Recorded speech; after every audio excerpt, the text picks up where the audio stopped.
绝配。 Melihat Xiaoka merayakannya dengan Ling, Bai yang tidak puas dengan hasilnya akhirnya melapor ke Fang Zhou kalau Ling membantu Xiaoka berbuat curang. Mendengar itu Ling langsung terlihat marah dan jangan bicara omong kosong. Fang Zhou yang melihat itu menyuruh Ling diam dan menyuruh Bai menceritakannya. 这是明天的考题，还有这题，考啊，千万别掉链子。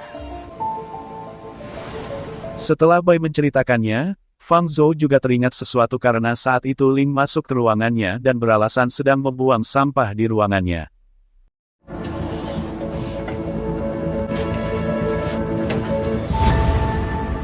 Akhirnya Fang Zhou sadar dan langsung bertanya siapa yang memotong kabel ini. Fang Zhou langsung berasumsi Ling yang melakukannya. Namun Ling tidak mengaku sampai akhirnya Fang Zhou mengganti pertanyaannya dengan meminta Xiao ke ujian ulang dan menyuruh pergi bersama jika dia tidak lulus.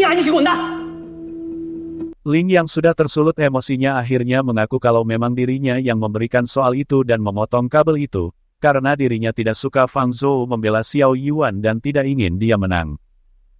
Fang Zhou mengaku sudah memberinya kesempatan karena kesalahannya sebelumnya, namun tidak menyesali perbuatannya dan malah semakin keterlaluan. Dengan terpaksa Fang Zhou akhirnya memecatnya. Fang Zhou juga akhirnya mencabut promosi Xiaoka karena berbuat curang dan mengumumkan Xiao Yuan sebagai pemenangnya.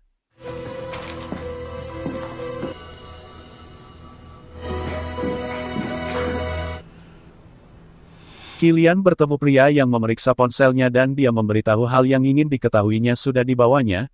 Kemudian Qilian memberitahu kalau bertemu kenalan lama, namun ternyata bukan dia. Kadang-kadang dia bersikap seperti kenalan lama. Menurut pria itu seperti pada novel Satu Raga Berjiwa Ganda. Mendengar itu Qilian menyeriusinya dan membuat pria itu tertawa kalau itu hanya akan muncul dalam novel. Qilian bertanya harus bagaimana agar mengembalikan dia yang dulu. Pria itu menyarankan untuk membawanya menemui orang yang dikenalnya dulu atau bawa dia ke tempat yang sering dikunjungi dulu. Qilian akhirnya menelepon resepsionis salon. Saat Xiao Yuan menjawabnya, Qilian beralasan ada perjamuan makan dengan teman lama dan akan mengajaknya ikut dengannya. Namun Xiao Yuan menolaknya. Qilian memaksanya pergi sebentar, karena juga akan membahas masalah ponselnya dan langsung menutup teleponnya. Lily yang berada di sampingnya merasa Paki sedang mengejarnya karena tahu dirinya adalah teman masa kecil, namun Xiao Yuan membantahnya. Lily beranggapan mereka bertengkar dan menebak Qilian mengajaknya makan pasti dia mau minta maaf. Kemudian Lily ingin membantunya berdandan. Saat Xiao Yuan keluar dari salon, Qilian sudah menunggunya. Xiao Yuan langsung memberikan uangnya dan mengaku sudah tuntas. Kemudian Xiao Yuan meminta foto yang akan bertemu dengannya karena tidak mengenalinya. Namun Qilian mengaku kalau ini mendadak, jadi tidak menyiapkannya. Mendengar itu Xiao Yuan bertanya apa dirinya tidak takut ketahuan. Qilian memberitahu akan membantunya dari samping jika ada masalah.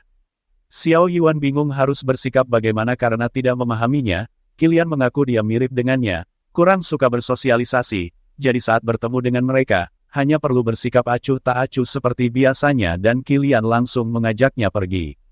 Di saat Qilian mengajak makan bersama dengan teman masa sekolahnya dulu, Xiao Yuan yang memang tidak tahu satupun dari mereka membuat Qilian beberapa kali membantunya dengan menyebut namanya. Sampai saat giliran wanita satu-satunya di sana yang membuat memperkeruh keadaan karena dia membahas uang 500 yuan yang pernah dicuri dari Xiao Yuan. Qilian yang berusaha membantunya membuat Xiao Yuan tidak tahan dan berasumsi kalau wanita itu suka dengan Qilian. Xiao Yuan menyuruh mereka semua jangan berlagak baik di depannya dan menyuruh melakukannya sekarang jika di masa lalu ada masalah dengannya. Mendengar itu wanita itu menyiram wajahnya dengan air karena saat di restoran dulu dirinya pernah melakukan hal yang sama. Xiao Yuan mengaku mengerti dan menganggapnya sudah menebusnya. Xiao Yuan yang sudah sangat kesal mengira Qilian mengajaknya ke sini memang untuk mempersulitnya dan langsung meninggalkannya. Saat Xiao Yuan di rumahnya, mereka melakukan perjanjian kontrak. Xiao Yuan memberitahu kalau dirinya hanya ingin pulang dengan selamat, dan jika dirinya pulang, maka Xiao Yuan asli akan kembali lagi. Qilian memberitahu sebelum dirinya bisa memulangkannya. Qilian melarangnya untuk menyakiti raganya demi alasan apapun dan harus memerankan dia dengan sangat baik. Jadi jangan meninggalkan masalah untuknya. Xiao Yuan mempunyai syarat untuk itu yaitu saat memerankan dia, dirinya tidak punya waktu untuk menyelidiki penjelajah waktu dan harus mewakili untuknya untuk menemukan cara untuk pulang. Xiao Yuan menyindirnya jika tidak memberi informasi apapun, dirinya akan menolak ajakannya seperti hari ini. 可以， Setelah selesai dicetak, perjanjian kontrak itu langsung diberi cap jari oleh mereka berdua tanda persetujuan. Xiao Yuan menganggap mulai kini mereka rekan kerja, jadi apa bisa membahas masalah ponsel sekarang. 跟我来。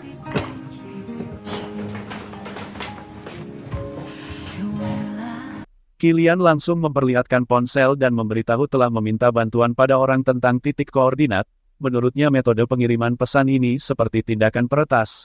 Mendengar itu Xiao Yuan langsung berasumsi kalau ada seseorang yang sengaja mengirimnya ke sini.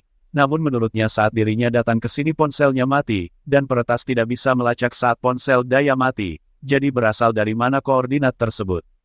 Kilian memegang ponselnya dan berasumsi koordinat tersebut berasal dari ponsel ini dengan membukanya dan membuatnya ingat sesuatu dan mungkin akan menemukan fakta di sana.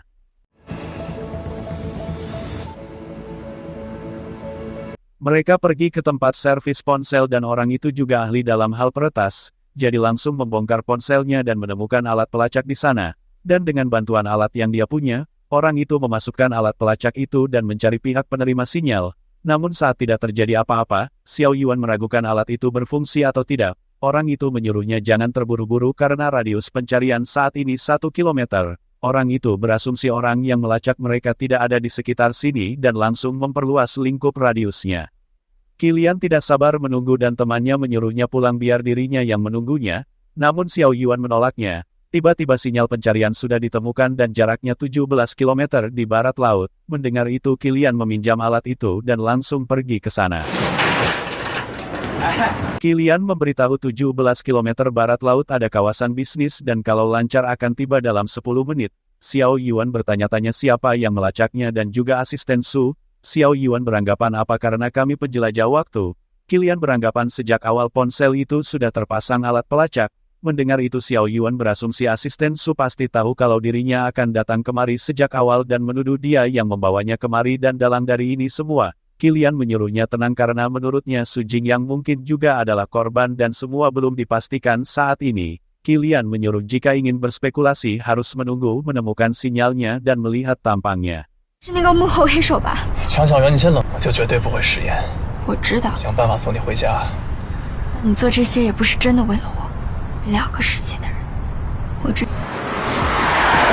Mereka sampai di suatu mall, dan menurut Xiao Yuan targetnya ada di dalam mall ini dan semua orang memungkinkan. Kilian menyuruhnya menunggu di depan pintu dan akan mencarinya karena dirinya tidak tahu dia sudah menyadarinya atau belum. Namun dia pasti tahu keberadaan Xiao Yuan. 保护好你自己。 好，近一点。 Kilian langsung mencari orang yang mencurigakan di sana dan ada seseorang yang terus mengamatinya. Melihat titik koordinat sudah tepat di sana, Kilian merasakan ada seseorang yang mengintipnya dan langsung mengejarnya.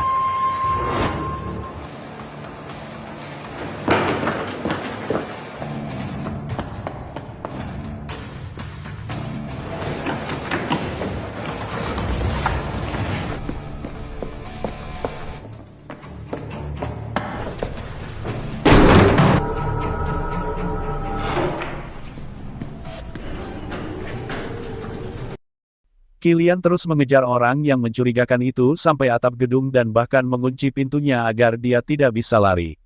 Sementara Xiao Yuan yang tengah sendiri merasa bingung apa yang harus dilakukan.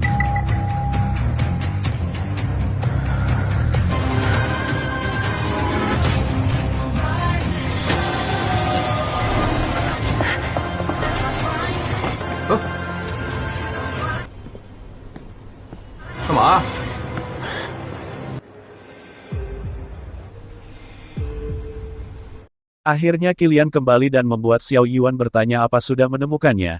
Kilian mengaku kalau dia menghilang begitu saja. Mendengar itu Xiao Yuan ingin marah padanya karena mengira Kilian memang sengaja melepaskan asisten Su. Kilian beranggapan kalau dia belum tentu Su Jingyang, karena dirinya juga sudah mencarinya selama bertahun-tahun. Xiao Yuan yang terlihat kesal mengaku tidak ingin bertengkar dengannya dan langsung pergi dari sana.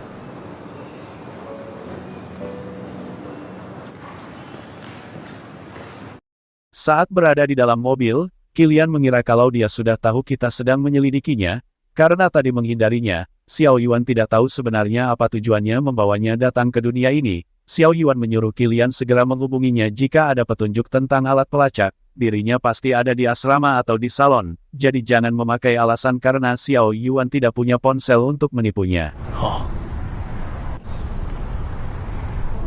Di suatu tempat, ada pria yang melapor ke seorang wanita kalau sudah menemukan orangnya. 江小媛。 Keesokan harinya Xiao Yuan terlihat lesu dan Lily menghampirinya ingin meminta bantuannya karena ini malam Natal. Temannya ingin pergi bersama pacarnya dan menyuruh untuk mendandaninya. Namun Lily merasa Xiao Yuan sedang lelah jadi akan menyuruh temannya ke tempat lain. Tapi tiba-tiba temannya sudah datang dan Xiao Yuan menyuruhnya masuk. Lily langsung memperkenalkan temannya ke Xiao Yuan.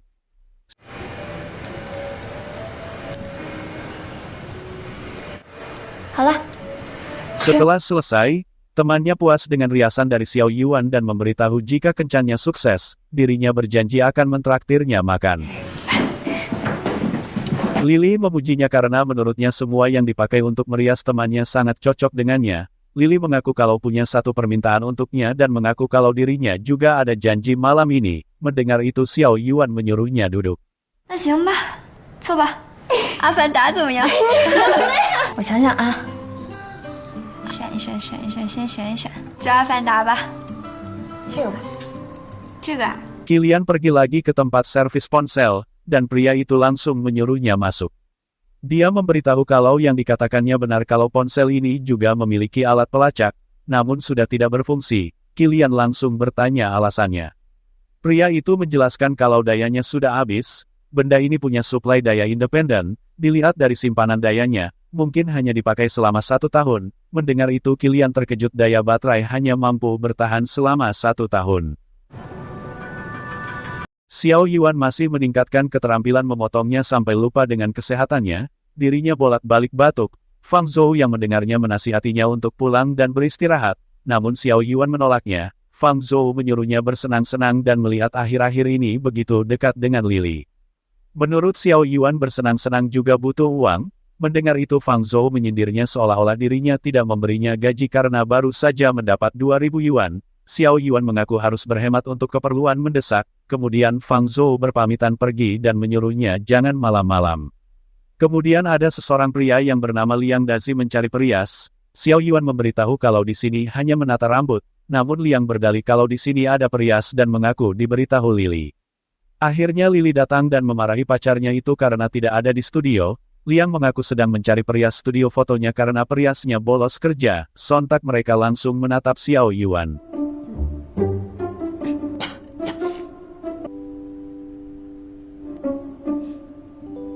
Menurut Xiao Yuan itu kelalaian perias mereka, seharusnya mencari pemilik studio foto. Liang memberitahu kalau studio fotonya hampir bangkrut, jadi fotografer membiayai sendiri kemudian mencari klien, jadi perias dan penata busana mengambil pekerjaan di luar. Xiao Yuan yang melihat pengurusan studio mereka tidak beres menyuruh Liang juga mengambil pekerjaan di luar, namun Liang mengaku tidak punya keterampilan lain dan biasanya memakai perlengkapan studio. Xiao Yuan mengaku dirinya juga bukan profesional dan ragu tentang ini. Mendengar itu Lily langsung beranggapan Xiao Yuan lebih baik dari penata rias di sini dan memohon untuk membantunya. Liang memberitahu kalau dirinya juga tidak punya uang membayarnya dan membuat Lily memarahinya. Klien perempuan terlihat marah karena sudah menunggu lama dan kenapa harus ke sini. Pacarnya menenangkannya karena di sini biayanya murah, dan saat mereka datang, klien wanita bertanya di mana periasnya dan saat Liang memperkenalkannya, klien itu meremehkannya karena masih sangat muda dan merasa tidak profesional. Xiao Yuan menyuruh Liang mengambil alat periasnya. Klien itu menyindir Xiao Yuan karena dirinya perias tapi tidak membawa alat rias dan mengaku profesional. Mendengar itu Xiao Yuan menyuruh memilih referensi dan temanya. Namun dia langsung membanting buku karena sudah melihatnya berulang-ulang dan menyuruh seperti yang ditunjuknya apa dirinya bisa. Mendengar itu Xiao Yuan memberitahunya akan tahu nanti. Kemudian Xiao Yuan menyindir wanita itu karena memakai tas palsu. Jadi kenapa bersikap angkuh? Mendengar itu klien itu langsung marah-marah padanya. Saat Liang membawa kotak riasnya, Isinya terlalu sedikit dan membuat Xiao Yuan tidak yakin. Kemudian Lily mengeluarkan riasannya, namun menurut Xiao Yuan kulitnya putih jadi tidak akan cocok dengannya. Kemudian Xiao Yuan berinisiatif keluar ingin membeli alat rias sendiri. Kilian mendapat pesan ada informasi tentang alat pelacak yang sudah menemukan titik terang. Melihat itu Kilian langsung mencari Xiao Yuan, namun melihat salon tutup, dia menelepon Fang Zhou dan bertanya padanya kenapa salon tutup lebih awal. Fang Zhou mengira Kilian mencari Xiao Yuan dan memperingatinya kalau sudah putus dengannya, jadi jangan menindasnya lagi. Kilian yang sedang menuju ke asramanya diberitahu Fang Zhou kalau dia juga tidak ada di asrama dan membuat Kilian mengkhawatirkannya. Kilian takut spekulasinya benar dan beranggapan mereka yang datang menghampirinya lebih dulu. 我不在美发店就会在宿舍，也不在往返两边的路上。拿我没有手机来搪塞我。 Saat berada di toko untuk membeli alat rias, Xiao Yuan tiba-tiba terbayang saat dirinya masih di tahun 2025 yang punya segalanya dan masih dekat dengan Rui sedang memilih lipstik bersama. 更适合你。其实不太会挑。小圆，你好会挑啊！那当然我送你了，走吧。啊，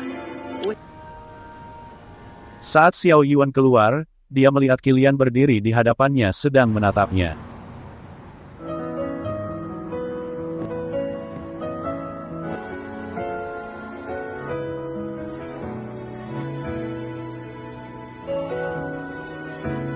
Xiao Yuan merasa dia bergaya lagi dan mengira dirinya tampan. Xiao Yuan melewatinya dan membuat Kilian memegang tangannya. Kilian mengaku dirinya sedang mencarinya di salon.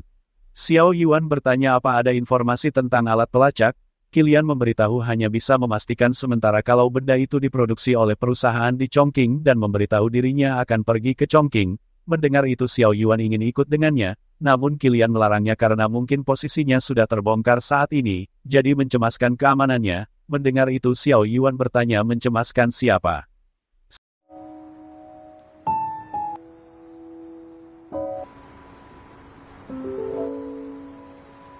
好了，你不用说了，我知道了。 Xiao Yuan menyuruhnya jangan mengikutinya. Kilian mengaku akan mengantarnya pulang, namun Xiao Yuan memberitahu kalau dirinya ada urusan jadi tidak akan pulang. Mendengar itu Kilian bertanya dirinya mau kemana. Xiao Yuan merasa kenapa dirinya selalu ikut campur. Kilian tidak tenang dirinya pulang sendiri di malam hari dan membuat Xiao Yuan kesal dan memukulnya. Saat melihat Xiao Yuan kembali, Liang senang dan bertanya apa sudah membeli alat riasnya. Xiao Yuan memperlihatkannya dan membuat Liang akan menggantinya saat gajian nanti. Kemudian Liang menggandeng tangannya dan mengajaknya masuk. Kilian yang melihat itu menyuruhnya berhenti dan menyuruh melepas tangannya. Melihat itu Liang mengira Kilian pacarnya. 不是，路上捡的。他说 Kilian bertanya apa tempat ini punya izin operasional. Mendengar itu Xiao Yuan merasa Kilian terlalu banyak ikut campur. Kilian memberitahu Xiao Yuan sebelum membantu orang apakah tidak memastikan identitasnya dengan mengira kalau dia yang memasang alat pelacak di ponselnya. Akan bagaimana? Mendengar itu Liang merasa tidak akan melakukan itu. Merasa keadaannya tidak memungkinkan, Xiao Yuan akhirnya memanggil Lily. 丽丽， Saat Lily keluar, Xiao Yuan menyuruh menjelaskan ke Kilian, kalau tidak dia akan melaporkan pacarnya membuka studio ilegal. Saat masuk ke dalam, lagi-lagi klien wanita di sana rewel masalah gaun yang dipakainya karena ada yang robek dan pilihannya juga sedikit. Xiao Yuan ingin melihatnya dan memberitahu akan mencari solusinya. Klien itu memberitahu ke pasangannya kalau tetap menggunakan gaun ini tidak akan foto lagi. Xiao Yuan memutar otaknya dengan memegang kupingnya dan membuat Kilian yang melihatnya teringat Xiao Yuan asli yang kebiasaannya pernah seperti itu.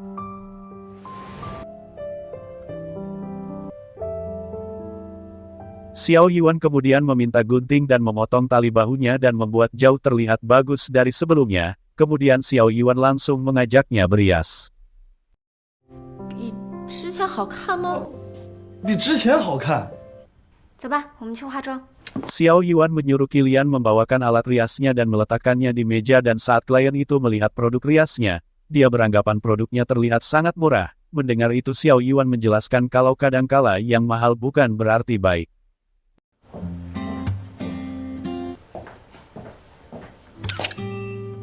Lily berterima kasih padanya untung ada dirinya dan ingin mentraktirnya makan. Lily beranggapan kalau Xiao Yuan pintar merias, kenapa tidak menggeluti dunia rias karena dirinya juga bisa menata rambut, karena tidak mungkin selamanya berada di salon. Mendengar itu Xiao Yuan mengaku kalau dirinya mungkin tidak selamanya di salon. Klien itu terlihat puas karena foto-fotonya sangat bagus dan awalnya cemas, namun ternyata dirinya banyak berpikir dan berterima kasih ke Xiao Yuan. Mendengar itu Xiao Yuan menyuruhnya jangan sungkan dan menyuruh jangan lupa membayar. Kemudian Xiao Yuan berpamitan pergi. Qilian sudah membelikan Xiao Yuan obat karena merasa dirinya terkena flu dan langsung memberikannya padanya.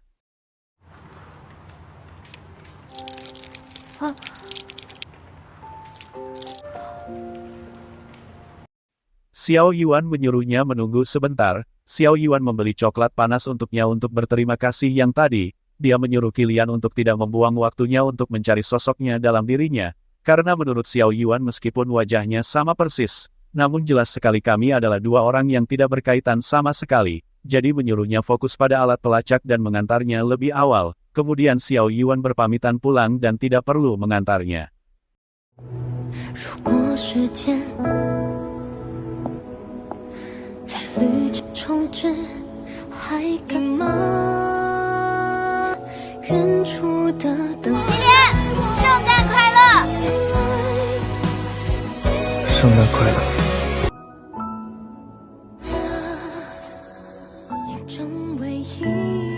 Saat Fang Zhou makan bersama dengan Qilian, Fang Zhou memberitahu kalau Xiao Yuan ingin direkrut studio foto dengan gaji double dan bercerita padanya kalau saat itu pemilik studio foto menemuinya langsung di salonnya.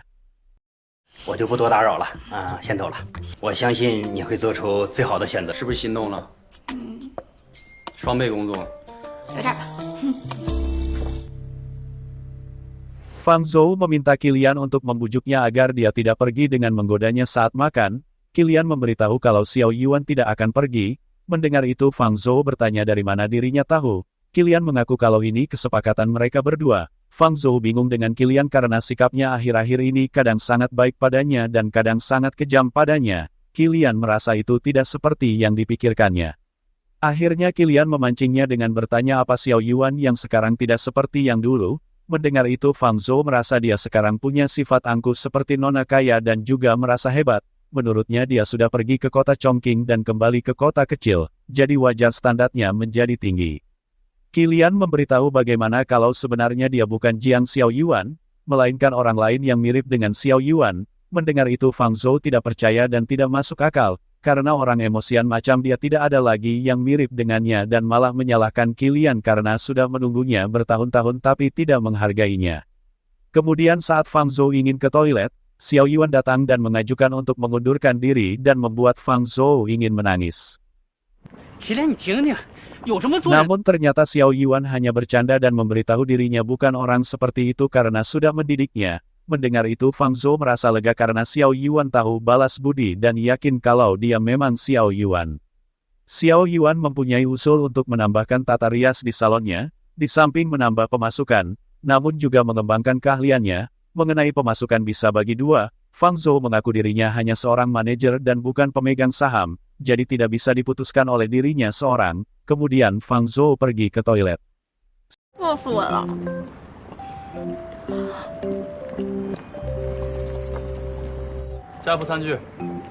Saat Qilian mengantar Xiao Yuan ke asramanya, Qilian bertanya apa benar suka merias. Xiao Yuan mengaku kalau dirinya tahu tidak akan lama tinggal di sini, karena ini hidup Jiang Xiao Yuan asli bukan hidupnya, hanya saja kemampuannya mendadak diakui dan membuatnya bersemangat. Qilian mengaku kalau Xiao Yuan memang sangat berbakat dalam hal ini, jadi menyuruhnya mencobanya dengan berani dan tidak perlu membatasinya. Namun Xiao Yuan mengaku itu tidak perlu karena menurut dirinya bertahan seperti ini juga cukup baik dan langsung berpamitan dengannya.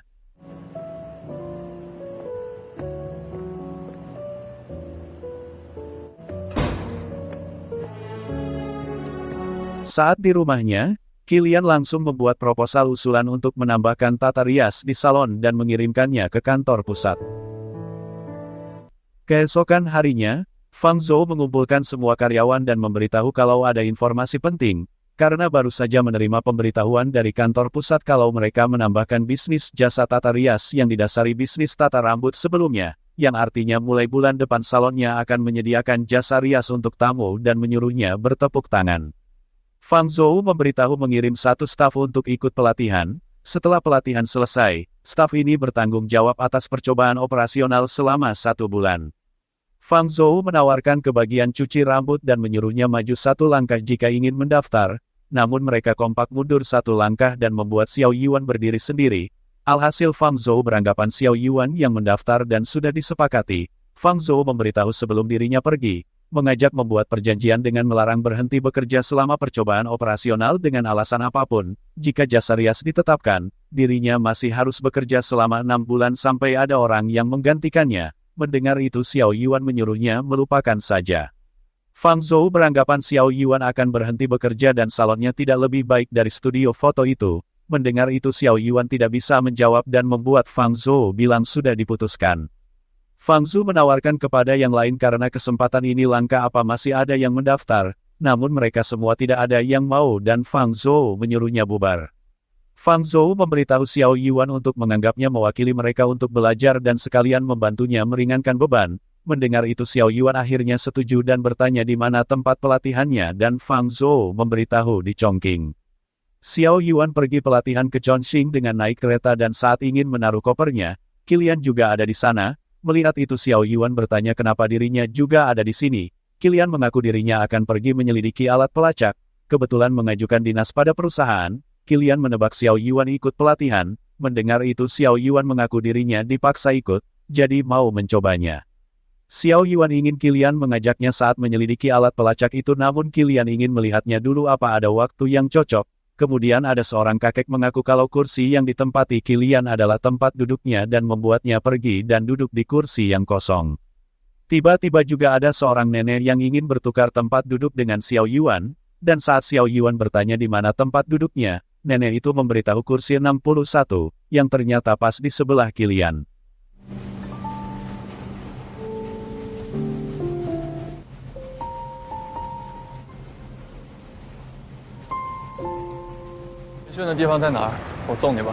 Saat sudah di kota Chongqing, Qilian bertanya di mana pelatihannya karena ingin mengantarnya, namun Xiao Yuan menolaknya karena mau naik MRT saja. Kemudian Qilian memberitahu kalau ponselnya masih ada padanya dan memberikan ponsel baru untuknya. Kemudian Qilian memberikan payungnya padanya dan langsung pergi.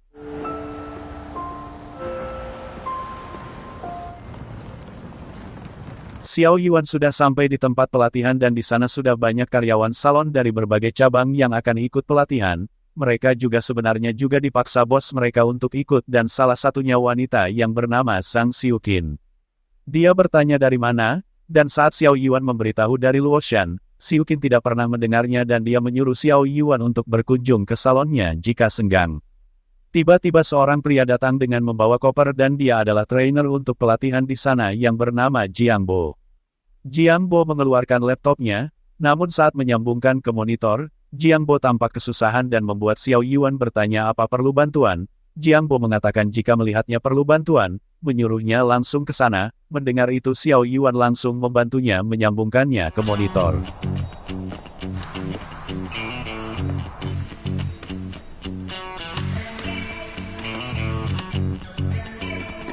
Melihat Xiao Yuan tetap berdiri di sana, Jiang Bo menyuruhnya duduk dan mengira Xiao Yuan ingin ucapan terima kasih padanya. Jiang Bo langsung memperkenalkan diri ke semua karyawan yang mengikuti pelatihan. Xiuqin memberitahu Xiao Yuan kalau kabarnya kantor pusat mengundangnya dari Akademi Kecantikan Zhuang Meng yang ternama itu dan sangat terkenal di industri ini, karena keterampilan tata riasnya sudah setaraf ahli, namun Xiao Yuan beranggapan kalau sikapnya buruk, jadi bisa sehandal apa.